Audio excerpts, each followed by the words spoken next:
Let's read Hebrews chapter 11 verses 1 through 6. எபிரேயர் 11வது அதிகாரம் 1 6 வரை நாம் இன்றைக்கு வாசிக்கலாம். எபிரேயர் 11 1 வரை. Hebrews chapter 11 verses 1 through 6. Now faith is being sure of what we hope for and certain of what we do not see. This is what the ancients were commended for. By faith, we understand that the universe was formed at God's command, so that what is seen was not made out of what was visible. By faith, Abel offered God a better sacrifice than Cain did. By faith, he was commended as a righteous man when God spoke well of his offerings, and by faith, he still speaks, even though he is dead. By faith, Enoch was taken from this life so that he did not experience death. He could not be found because God had taken him away. For before he was taken, he was commended as one who pleased God. And without faith, it's impossible to please God, because anyone who comes to him must believe that he exists and that he rewards those who earnestly seek him. தமிழிலும் நான் வாசிக்கிறேன். எபிரேயர் 11வது அதிகாரம் 1 வரை. விசுவாசமானது நம்பப்படுகிறவைகளின் உறுதியும் காணப்படாதவைகளின் நிச்சயமாய் இருக்கிறது. அதனாலே முன்னோர்கள் சாட்சி பெற்றார்கள். விசுவாசத்தினாலே நாம் உலகங்கள் தேவனுடைய வார்த்தையாலே உண்டாக்கப்பட்டது என்றும், இவ்விதமாக காணப்படுகிறவைகள் காணப்படுகிறவைகளால் உண்டாகவில்லை என்றும் அறிந்திருக்கிறோம். விசுவாசத்தினாலே ஆபேல் காயினுடைய பலியை விட மேன்மையான பலியை தேவனுக்கு செலுத்தினான். அதனாலே அவன் நீதிமான் என்று சாட்சி பெற்றான். அவனுடைய காணிக்கைகளை பற்றி தேவனை சாட்சி கொடுத்தார். அவன் மரித்தும் இன்னும் பேசுகிறான். விசுவாசத்தினாலே ஏனோக்கு மரணம் அடையாமல் எடுத்து கொள்ளப்பட்டான். தேவன் அவனை எடுத்து கொண்டதினால் அவன் காணப்படாமல் போனான். அவன் தேவனுக்கு பிரியமானவன் என்று அவன் எடுத்து கொள்ளப்படுவதற்கு முன்பே சாட்சி பெற்றான். விசுவாசம் இல்லாமல் தேவனுக்கு பிரியமாக இருப்பதும் முடியாத காரியம். ஏனென்றால் தேவனிடம் சேருகிறவன் அவர் இருக்கிறார் என்றும், அவர் தம்மை தேடுகிறவர்களுக்கு பலன் கொடுக்கிறவர் என்றும் விசுவாசிக்க வேண்டும். Today the topic is faith, the foundation of hope. விசுவாசம் நம்முடைய நம்பிக்கையின் அஸ்திபாரம். விசுவாசம் நம்முடைய நம்பிக்கையின் அஸ்திபாரம். Imagine you are standing on the edge of a cliff in thick fog. பயங்கரமான பனிமூட்டத்துல நீங்க ஒரு மலையினுடைய விளிம்புல நீங்க நிக்கிறீங்க அப்படின்னு சொல்லிட்டு நீங்க கற்பனை பண்ணிக்கங்க. You cannot see the bridge that leads to the other side. நீங்க இன்னொரு பக்கத்தை தாண்டி போனோம், ஆனா அங்க இருக்கிற பாலம் உங்க கண்ணுக்கு தெரியவே இல்லை, ஏன்னா பயங்கரமான பனிமூட்டம். But you hear the voice of a friend whom you always trust, and he says, take a step, keep moving forward. அங்க உங்களுடைய நம்பிக்கை உள்ள, எப்போது நீங்க நம்புற ஃப்ரெண்டுடைய நண்பருடைய குரல் கேட்குது. அந்த நண்பர் உங்களை பார்த்து சொல்றாரு, நீ காலடி எடுத்து வச்சு வா, முன்னேறி வந்துகிட்டே இரு அப்படின்னு சொல்றாரு. But you can't see the bridge because it's covered with thick fog. நீங்க பாலத்தை பார்க்க முடியல, ஆனா பாலத்தை பார்க்க முடியல. ஏன் அப்படின்னா பயங்கரமான பனிமூட்டம் அந்த பாலத்தை மூடி இருக்குது அப்படிங்கிறத நம்ம பார்க்கிறோம். But you listen to the voice of your friend and keep stepping forward. ஆனா உங்களுடைய நண்பருடைய குரலை கேட்டு நீங்க ஒவ்வொரு படியா எடுத்து வச்சு முன்னேறி போயிட்டே இருக்கீங்க. That is faith, trusting in what we cannot see because we are assured of what is true. நீங்க இதுதான் விசுவாசமாக எடுத்துக்கொள்ள வேண்டும். நீங்க பார்க்க முடியல, ஆனா ஒரு காரியத்தை எது உண்மையோ அதை வைத்து நீங்க என்ன செய்றீங்க, முன்னாடி போயிட்டே இருக்கீங்க. But here the thick fog could be the challenges in life or doubts that sometimes come into our hearts. இந்த பனிமூட்டம் நான் சொன்னேன் இல்லைங்களா, இந்த அதாவது ஒரு கற்பனை சம்பவத்தில் உருவகத்தில் நான் சொன்னது போல இந்த பனிமூட்டை வந்து நம்முடைய வாழ்க்கையில வருகிற சவால்களாக இருக்க முடியும். அது மட்டுமல்ல, நம்முடைய வாழ்க்கையில நமக்குள்ள வர சில சந்தேகங்களாக கூட இருக்க முடியும். But we keep listening to our friend Jesus Christ. நம்முடைய நண்பராகிய இயேசு கிறிஸ்து சொல்றத நாம கேட்டுக்கொண்டே இருக்கிறோம். we listen to the word of God. நாம தேவனுடைய வசனம் என்ன சொல்லுது அப்படிங்கிறத நாம கேட்கிறோம். and we have to step forward. we have to keep going forward. நாம தொடர்ந்து முன்னேறி போய்கொண்டே இருக்க வேண்டும். ஏன்னா ஆண்டவர் சொல்றாரு நம்ம போய்கொண்டே இருக்க வேண்டும். why? Because the assurance that we have is based on the nature of God, the character of God. நம்மகிட்ட இருக்கிற அந்த நிச்சயம் அப்படிங்கிறது எதை சார்ந்து இருக்கு அப்படின்னா, ஆண்டவர் யாரா இருக்கிறாரு, ஆண்டவருடைய குணத்தை சார்ந்து இருக்கிறது அப்படிங்கிறத பார்க்கிறோம். he is not simply powerful, but he loves you so much and he will not mislead you, he will not let you down. ஆண்டவர் வந்து வல்லமை உள்ளவர் மட்டுமல்ல, அவர் உங்களை நேசிக்கிறவராக இருக்கிறார், உங்களை கைவிடாதவராக இருக்கிறார், உங்க மேல அன்பு வைத்தவராக அவர் இருக்கிறார் என்பதை நம்ம பார்க்கிறோம். Here the Bible says, now faith is the assurance of things hoped for, the conviction of things not seen. இங்க என்ன பார்க்கிறோம் அப்படின்னா, இப்பொழுது, அதாவது இப்ப விசுவாசமானது எப்படி இருக்கு அப்படின்னா, எனவே அப்படின்னு கூட அர்த்தம் இருக்கும். எனவே விசுவாசமானது நம்பப்படுகிறவைகளின் உறுதியும் காணப்படாதவைகளின் நிச்சயமா இருக்கிறது. now faith is now. what is this now? இப்பொழுது அப்படின்னு இருக்கிறது. தமிழ்ல அந்த வார்த்தை இல்லை, பட் ஆங்கிலத்துல அந்த வார்த்தை இப்பொழுது அப்படின்னா, இப்படிலாம் நம்ம இந்த வரைக்கும் பார்த்தோம் இல்லைங்களா? அதனால விசுவாசமானது நம்பப்படுகிறவர்களின் உறுதியும் காணப்படாதவர்கள் நிச்சயமா இருக்கிறது அப்படின்னு சொல்றத பார்க்கிறோம். So in English, this is what it means.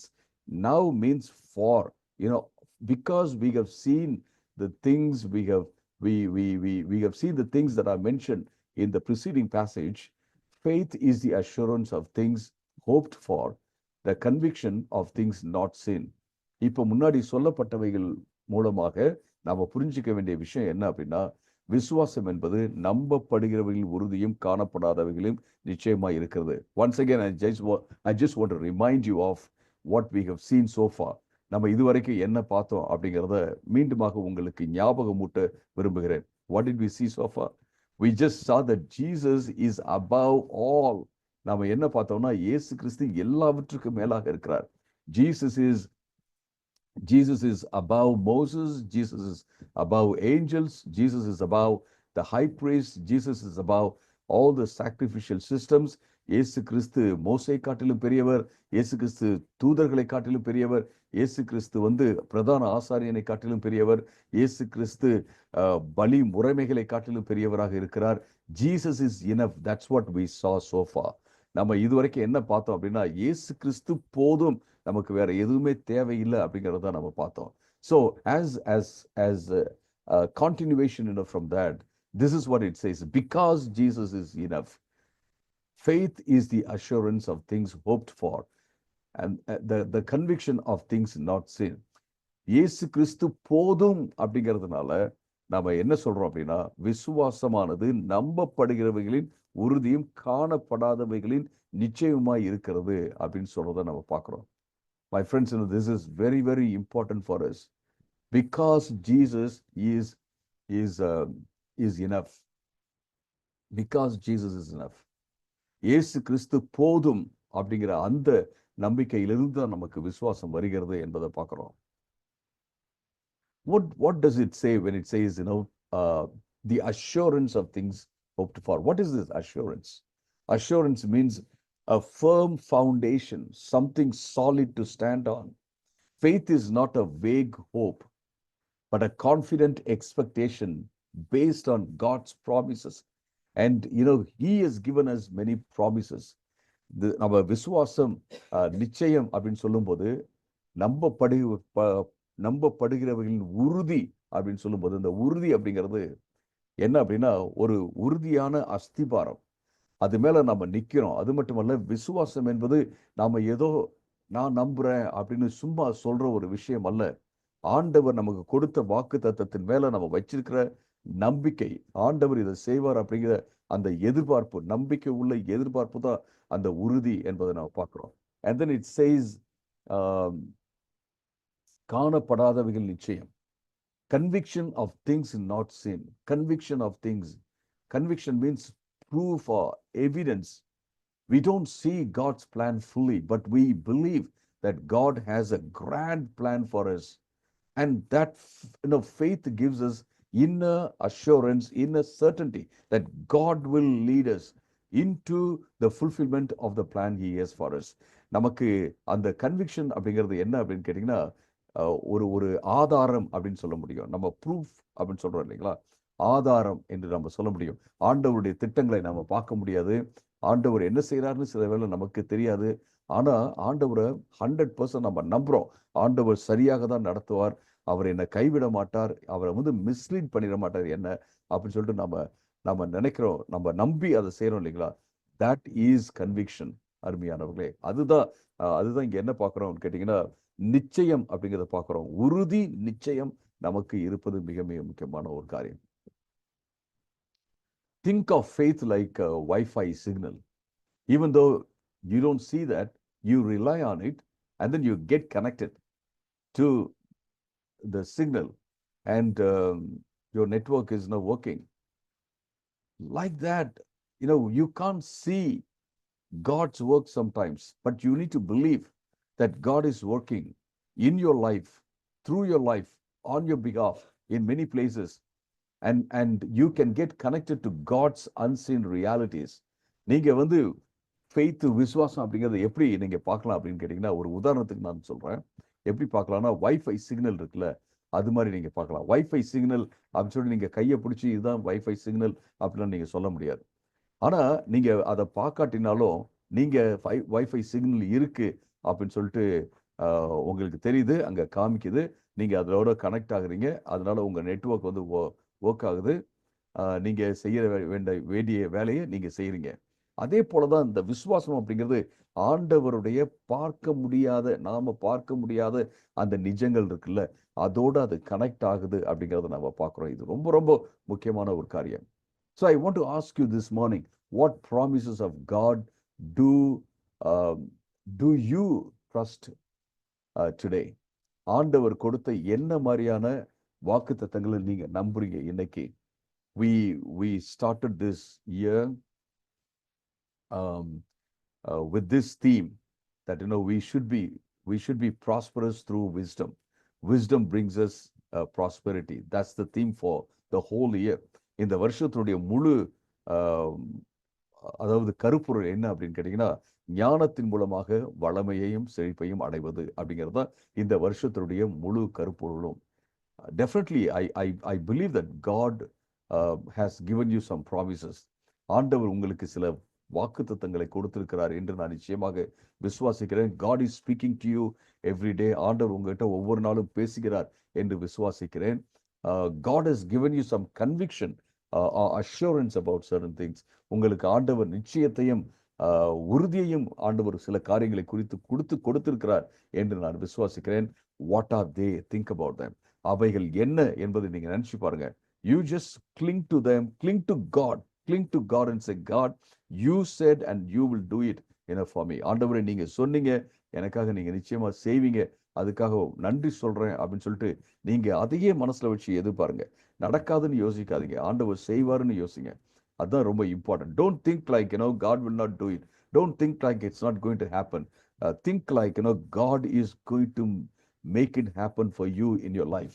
ஆண்டவர் உங்களுக்காக இந்த காரியத்தை செய்வார் என்று நீங்க நம்புங்க. It's not about visualization or manifestation or law of attraction. இது இந்த யூடியூப்ல எல்லாம் சொல்றாங்க இல்லைங்களா, இந்த law of attraction, அப்புறம் மேனிஃபெஸ்டேஷனு அப்படின்லாம் அப்படி சொல்றாங்க, விஷுவலைசேஷன் சொல்றாங்க இல்லைங்களா, அதை பத்தி நான் சொல்ல. But there is some truth in that, and then faith also has that truth.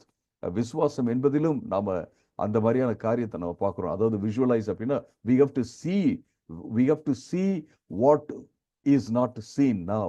நாம என்ன இப்ப காண முடியலையோ அதை நம்ம பார்க்கறது தான் விசுவாசம். அருமையானவர்களே, faith sees the invisible. விசுவாசம் என்பது காண முடியாத காரியத்தை அது பார்க்கிறது. faith does the impossible. விசுவாசம் என்பது செய்ய முடியாத காரியத்தை அது செய்கிறது என்பதை நம்ம பார்க்கிறோம். இது ரொம்ப ரொம்ப முக்கியமான ஒரு காரியம் நம்முடைய வாழ்க்கையில. Some of you may have maybe keeping a journal of prayers, and think about how God answered your prayers in the past. எப்படி நீங்க உங்கள சிலர் வந்து நீங்க ஜேர்னல் மெயின்டைன் பண்ணிட்டு இருக்கலாம், எழுதி வச்சுக்கிட்டே இருக்கலாம். ஆண்டவர்கிட்ட என்னென்ன ஜெபம்லாம் பண்ணீங்க, என்ன மாதிரிலாம் பதில் கிடைச்சிச்சு அப்படிலாம் நீங்க வந்து அதை நீங்க குறிப்பெடுத்து வைத்து கொண்டிருக்கலாம். நீங்க யோசித்து பாருங்க, என்னென்ன விஷயத்துலலாம் ஆண்டவர் வந்து பதில கொடுத்தார், எவ்வளவு ஆச்சரியமா ஆண்டவர் பதில கொடுத்தார் அப்படின்னு சொல்லிட்டு நீங்க நினைச்சு பாருங்க. நேத்து just 1 week before, one of my students had a stomach ache and was taken to hospital. என்னுடைய ஒரு ஸ்டூடெண்ட் வந்து அவங்களுக்கு ஸ்டமக் ஏக் இருக்குன்னு சொல்லிட்டு, வயிற்று வலின்னு சொல்லிட்டு அவங்கள வந்து ஹாஸ்பிட்டலுக்கு கூட்டு போயிருந்திருக்காங்க. அங்க வந்து அவங்களுக்கு அப்பெண்டிக்ஸ் இருக்கு அப்படின்னு சொல்லியிருக்காங்க. they said that she had appendix and she had to go through a surgery, and she was wondering how much the surgery would cost. I'm talking about Malaysian context, how much the surgery would cost, and she cried out to God, heal me. அங்க பாத்தீங்க அப்படின்னா surgery பண்ணும் அப்படின்னு சொல்லிட்டாங்க. அவங்களுக்கு இந்த சர்ஜரிக்கு எவ்வளவு காசு ஆகும்னு சொல்லிட்டு யோசித்து பார்த்தா, அவங்க வந்து ஆண்டவரே எனக்கு சுகத்தை கொடுங்க ஆண்டவரே அப்படின்னு சொல்லிட்டு அவங்க ஜெபம் பண்ணாங்களாம். எனக்கு நேற்று மெசேஜ் போட்டிருந்தாங்க. ஜெபம் பண்ணதுக்கப்புறம் they did some diagnosis, அந்த எல்லாமே பண்ணாங்க, டெஸ்ட் இதெல்லாம் பண்ணாங்க. பண்ணிட்டு her husband also prayed with her, and after some time they just came and said, we will just treat you, you don't need a surgery, you are okay, there is no appendix. அப்பெண்டிக்ஸ்லாம் இல்லை, நாங்கள் வந்து உங்களுக்கு கொஞ்சம் treatment பண்ணி என்ன செஞ்சிடறோம், உங்களை அனுப்பிச்சிடுறோம், உங்களுக்கு surgery தேவையில்லை அப்படின்ட்டு அவங்க சொல்லிட்டாங்க. So it was a miracle within a short period of time. கொஞ்ச நேரத்திலேயே ஒரு பெரிய அற்புதத்தை ஆண்டவர் வந்து அவங்களுக்கு செஞ்சிருக்கிறாரு அப்படிங்கிறத நான் பார்க்குறோம். She shared it as a testimony, ஒரு சாட்சியாக அவங்க கொடுத்தாங்க. Sometimes people go through surgery. I'm not against surgery. I'm not against medicine. I'm not against doctors. I believe the medical doctors are a great gift to our society. Medicines are created through God's wisdom. Medicines நம்ம doctors எல்லாமே வந்து ஒரு பெரிய வரம் என்று சொல்லுவேன் நம்முடைய சமுதாயத்துக்கு. அது மட்டுமல்ல, மெடிசின்ஸும் வந்து ஒரு பெரிய அதாவது ஆண்டவர் கொடுத்த ஒரு வரம் தான். ஆண்டவர் தான் அதை கண்டுபிடிக்கிறதுக்கு ஞானத்தை கொடுத்துருக்கிறார் அப்படின்னு தான் நான் விசுவாசிக்கிறேன். But we don't depend upon medicines and doctors. We depend upon God, and even as we go to doctors, we depend upon God because our healing comes from God. நம்ம டாக்டர்ஸ்ட போனாலும் ஆண்டவர் தான் நமக்கு சுகத்தை கொடுக்குறாரு அப்படின்னு சொல்லிட்டு நம்ம அவரை தான் சார்ந்து இருக்கிறோம் எல்லா நேரங்களிலும். Because doctors can fail but God doesn't. மருத்துவர்கள் நம்மை கைவிட்டு விடலாம், ஆனால் டாக்டர் வந்து மருத்துவர்கள் கைவிட்டு விடலாம், தேவன் நம்மை நிச்சயமாக கைவிட மாட்டார் என்பதை நாம பார்க்கிறோம். It was an amazing testimony. ஒரு ஆச்சரியமான ஒரு சாட்சியாக இருந்தது. I do not know what you are going through in your life, my friends. Sometimes a miracle cannot happen or may not happen just like this. இது போல ஒரு அற்புதம் வந்து கொஞ்ச நேரத்துல அப்படியே நடக்கிறதாக இல்லாம இருக்கலாம். But God may put you through some struggle, let you go through some struggle. ஆண்டவர் வந்து உங்களை வந்து சில பாடுகளிலூടെ கடந்து போவதற்கு விடலாம். But I just want to tell you that you need to keep in mind the glory that's going to come, the healing that's going to come, the blessing that's going to come at the end of that time of struggle in your life. அந்த பாடுகளின் நேரம் முடிந்த உடனே ஆண்டவர் கொண்டு வருகிற அந்த அற்புதத்தையும் அடையாளத்தையும் அந்த சுகத்தையும் ஆசீர்வாதத்தையும் மனசுல வச்சு, ஆண்டவரே இதுல இருந்து நிச்சயமாக எனக்கு விடுதலை கிடைக்கும் அப்படின்னு நீங்க நம்புங்க. கர்த்தர் உங்களை ஆசீர்வதிப்பார்.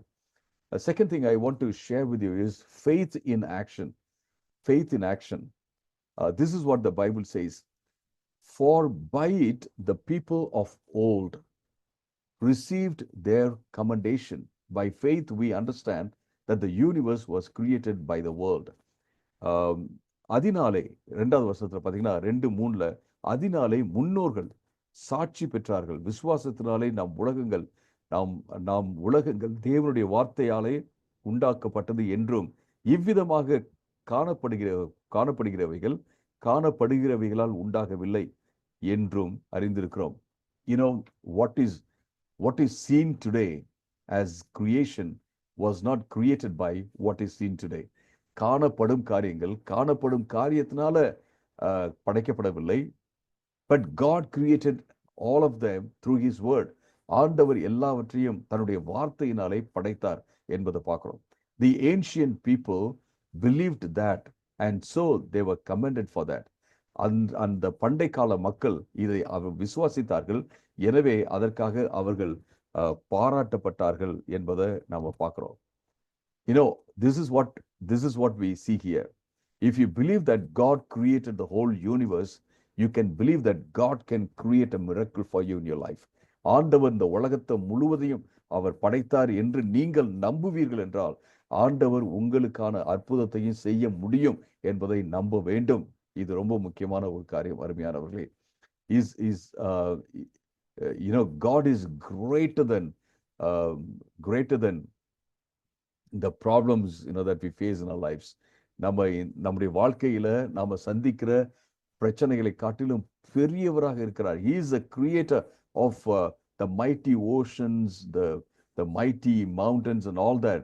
நம்ம பார்க்கிற ஒரு பெரிய மலைகள், பெரிய கடல்கள் எல்லாவற்றையும் ஆண்டவர் படைத்தார். He is an almighty God. அவர் சர்வ வல்லமை உள்ள தேவனாக இருக்கிறார். Just as we believe that God created all of this, we need to believe that God can change our situation. God can give us healing. ஆண்டவர் நம்முடைய வாழ்க்கை எப்படி இது எல்லாத்தையும் படைச்சார் அப்படின்னு சொல்லிட்டு நம்ம நம்புறோமோ அதே போல நம்ம எப்படி நம்பணும்னா ஆண்டவர் என் வாழ்க்கையை மாற்ற முடியும், எனக்கு அற்புதத்தை செய்ய முடியும் என்று நம்ம நம்புவது மிக மிக முக்கியமான ஒரு காரியம். Even right now, Lord, I pray, oh Father, that you will heal the people who are suffering from some sickness or illness. I pray, oh God, that you will touch them in Jesus' name. இந்த நேரத்துல கூட ஆண்டவரே சுகவீனத்தினால கஷ்டப்படுறவங்கள ஆண்டவர் நீங்க தொட்டு சுகப்படுத்த முடியாது நான் கேட்கிறேன். Lord, I pray that you will bring healing into the emotions of our people, oh God. ஆண்டவரே எங்களுடைய மக்களுடைய உணர்வுகள்ல ஆண்டவரே இருக்கிற காயங்கள் எல்லாம் நீக்கி நீங்க ஒரு சுகத்தை கொடுக்கும்படியாக நாங்கள் கேட்கிறோம். Lord, touch everyone. Lord, bring into us a faith that can never be shaken, Lord. ஆண்டவரே எங்களுக்குள்ள அசைக்கப்பட முடியாத ஒரு விசுவாசத்தை இந்த நேரத்துல கொண்டு வாங்க ஆண்டவரே. My friends, the small step that you take today in faith can bring into your life a great impact. நீங்க எடுக்கிற அந்த சின்ன படி, விசுவாசத்துல எடுக்கிற படி ஒரு பெரிய ஒரு காரியத்தை உங்க வாழ்க்கையில கொண்டு வரும் என்பதுல எந்த சந்தேகமும் இல்லை. அருமையானவர்களே, இதை நம்ம இங்க பார்க்கிறோம். அது மட்டுமல்ல, as you proceed in the text, in the Bible text, to look at what is there in verses 4 through 6, நீங்க நமக்கு இன்னைக்கு இருக்கிற அந்த வேத பகுதியில எபிரேயர் 11வது அதிகாரம், இன்னும் கொஞ்சம் போயிட்டு நீங்க 4ல இருந்து 6வது வசனம் வரை உள்ள நீங்க வசனத்தை நீங்க வாசிச்சீங்கன்னா, this is what we find.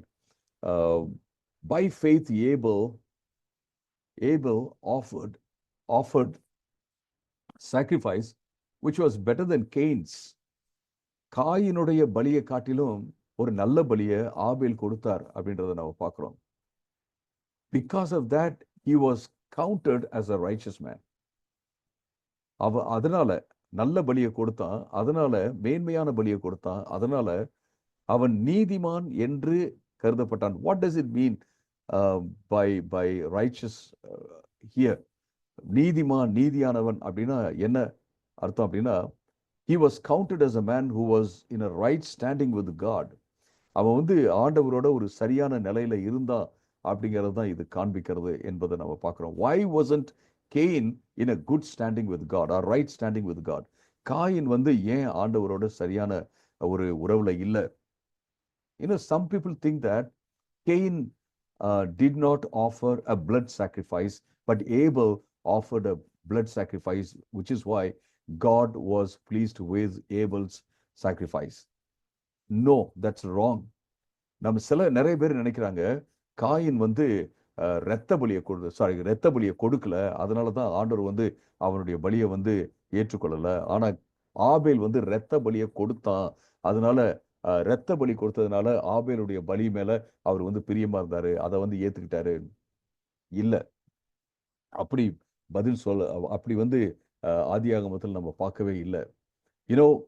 when Cain's offering was not accepted by God, he became so downcast and he was so frustrated. He was angry with God and his brother. நம்ம என்ன பார்க்கிறோம் அப்படின்னா, காயினுடைய காணிக்கையை ஆண்டவர் ஏற்றுக்கொள்ளல அப்படின்ன உடனே அவன் பயங்கரமா கோபமாயிடுச்சு, பொறாமை ஆயிடுச்சு, அவன் வந்து ரொம்ப சோகமாயிட்டான். But he never asked God, why don't you accept my offering? ஆனா ஆண்டவர்கிட்ட போயிட்டு, நீங்க ஆண்டவரை ஏன் என்னுடைய காணிக்கையை ஏற்றுக்கொள்ளல அப்படின்லாம் கேட்கவே இல்லை. But God himself came to Cain and said, if you do what is right, will you not be accepted? நீ சரியானதை செய்வாய் என்றால் நீ வந்து ஏற்றுக்கொள்ளப்பட மாட்டாயா அப்படின்னு கேட்கிறாரு. You have to be first accepted before your offering should be accepted. நீ வந்து ஏற்றுக்கொள்ளப்படவில்லை என்றால் உன்னுடைய காணிக்கை வந்து ஏற்றுக்கொள்ளப்பட முடியாது அப்படின்னு சொல்றதுல, what we understand from this, his attitude was not good. He was a stingy guy. He was a stingy guy. He didn't offer the best to God. அவன் என்ன அப்படின்னு கேட்டீங்கன்னா, அவன் வந்து ஒரு கஞ்சனாக இருந்தான் அப்படின்னு தான் நான் சொல்லுவேன். அப்படிதான் பார்க்கிறேன் நான். அவன் ஆண்டவருக்கு வந்து நல்ல பெஸ்டான ஆஃபரிங் அவன் கொடுக்கவில்லை என்பதை தான் பார்க்கிறோம். But Abel brought the best from his sheep, from his cattle. அவன் வந்து என்ன பண்ணான் அப்படின்னா, தன்னுடைய ஆட்டு மந்தையில அந்த ஆடுகள் மாடுகள் வந்து அவன் நல்ல மேன்மையானதை கொண்டு வந்து ஆண்டவருக்கு கொடுத்தான். His attitude was good. He wanted to give the best to God. அவனுடைய மனபாவம் சரியாக இருந்தது. அவன் வந்து என்ன செஞ்சான் அப்படின்னா, அவன் வந்து ஆண்டவருக்கு சிறப்பானதை மேன்மையாக கொடுக்க வேண்டும் என்று யோசித்தான். Don't ever think, my friends, that our God is a bloodthirsty God. நம்முடைய ஆண்டவர் வந்து ஒரு ரத்தம் வேணும் அப்படின்னு கேட்கிறவர் அப்படின்னு நினைக்காதீங்க. He is looking at your heart. He is looking at your attitude. If you want to give the best to God, God will honor that. நீங்க வந்து நம்ம ஆண்டவர் வந்து ரத்த பலி தான் வேணும், ரத்தம், சிலர்லாம் சொல்றத பார்த்தீங்கன்னா ரத்த காட்டேரி மாதிரி ஆண்டவரை வந்து வர்ணிப்பாங்க. அப்படிலாம் இல்லவே இல்லை. ஆண்டவர் வந்து உங்க இதயத்தை பார்க்கிறாரு. ஆண்டவர் வந்து உங்களுடைய மனோபாவத்தை பார்க்கிறார். நீங்க ஆண்டவருக்கு சிறப்பானதை கொடுக்கும்போது, விசுவாசத்துல கொடுக்கும்போது பார்த்தீங்க அப்படின்னா ஆண்டவர் அதை கனப்படுத்துகிறார் என்பதை நம்ம பார்க்கிறோம். அருமையானவர்களே, so what do we need to do? The main question is, it's not about what you bring, of vegetables or a lamb. நீங்க வந்து ஆண்டவர்கிட்ட என்னத்தை கொண்டு வரீங்க அப்படிங்கிறது கிடையாது. நீங்க வந்து வெஜிடபிள்ஸை கொண்டு வரீங்களா, அல்லது காய்கறிகளை கொண்டு வரீங்களா, காயினை போல, அல்லது ஆபேலை போல ஒரு ஆட்டை கொண்டு வரீங்களா அப்படிங்கிறதெல்லாம் கிடையாது. நீங்க விசுவாசத்தோட வரீங்களா? The question is, do you come in faith? நீங்க விசுவாசத்துல வரீங்களா? Do you come by faith? Do you trust God? Do you have this assurance that the Lord will take care of you? The Lord is powerful. The Lord loves you. Lord cares for you. நீங்க நீங்க ஆண்டவர்கிட்ட வரும்போது விசுவாசத்தோட வரீங்களா? ஆண்டவர் வந்து என்ன பராமரிக்கிறாரு, ஆண்டவர் வந்து எல்லாத்தையும் செய்வார் அப்படிங்கிற விசுவாசத்தோட வரீங்களா? அதுதான் இன்னைக்கு கேள்வி. அருமையானவர்களே, do I live by faith or by sight? நான் வந்து விசுவாசத்துல வாழ்றேனா அல்லது நான் பார்த்து வாழ்றேனா அப்படிங்கிறது தான். And the example of Enoch also is an inspiring one. நம்ம ஏனோக்குடைய எக்ஸாம்பிளை பார்க்கும்போது நம்ம என்ன பார்க்குறோம் அப்படின்னா, அதுவும் நமக்கு உற்சாகத்தை கொடுக்கும் ஒரு காரியம். He walked with God by faith. ஆண்டவரோட விசுவாசத்துல அவன் நடந்து போனான் அப்படின்றத பார்க்குறோம். And then the Bible says it's impossible to please God without faith. வேத புஸ்தகம் மிக தெளிவாக சொல்கிறது, விசுவாசம் இல்லாமல் தேவனை பிரியப்படுத்தவே முடியாது. And everyone who believes God should believe that God exists and that he rewards the ones who seek him. ஆண்டவரை வந்து விசுவாசிக்கிறவங்க என்ன விசுவாசிக்கணும் அப்படின்னா, ஆண்டவர் வந்து உயிரோட தான் இருக்கிறார் அப்படிங்கிறதையும், ஆண்டவர் ஜீவிக்கிறார் அப்படிங்கிறதையும், அது மட்டுமல்ல, ஆண்டவர் யாரெல்லாம் தேடுறாங்களோ அவர்களுக்கு பலன் தருகிறார் அப்படிங்கிறதையும். Are you seeking God for something? Are you seeking God? Let me not even say for something. Are you seeking God? நாம எதுக்கு தேடுறோம் அப்படிங்கிறதெல்லாம் கிடையாது. நம்ம தேவனை தேட வேண்டும். I want to tell you, just keep seeking God, seeking God, seeking God, keep seeking God, and everything will fall in place. நீங்க ஆண்டவரை மட்டும் தேடிட்டே இருங்க, எல்லாமே சரியா நடக்கும். So what does it mean? What does it mean to seek God? ஆண்டவரை தேடுறதுனா என்ன அப்படின்னா, just think about pleasing God. Think about obeying God. Think about, aligning your will with God's. நீங்க ஆண்டவரை பிரியப்படுத்துறதை மட்டும் யோசிங்க, ஆண்டவருடைய சித்தத்தை செய்யறதை மட்டும் யோசிங்க, உங்க சித்தம் ஆண்டவரோட சேர்ந்து இருக்கணும் அப்படிங்கிறத மட்டும் நீங்க யோசிங்க. வேற எதுவுமே யோசிக்க வேண்டாம், வேற எதுவுமே யோசிக்க வேண்டாம். Everything will fall in place.